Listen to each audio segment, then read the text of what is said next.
شروع اللہ کا نام لے کر جو بڑا مہربان نہایت رحم والا ہے۔ اور یتیموں کا مال جو تمہاری تحویل میں ہو ان کے حوالے کر دو، اور ان کے پاکیزہ اور عمدہ مال کو اپنے ناقص اور برے مال سے نہ بدلو،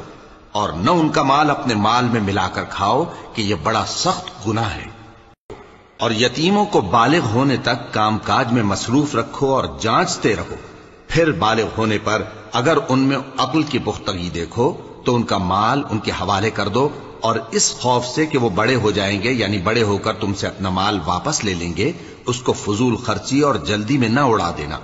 اور جو شخص آسودہ حال ہو اس کو ایسے مال سے قطعی طور پر پرہیز رکھنا چاہیے، اور جو ضرورت مند ہو وہ مناسب طور پر یعنی بقدر خدمت کچھ لے لے،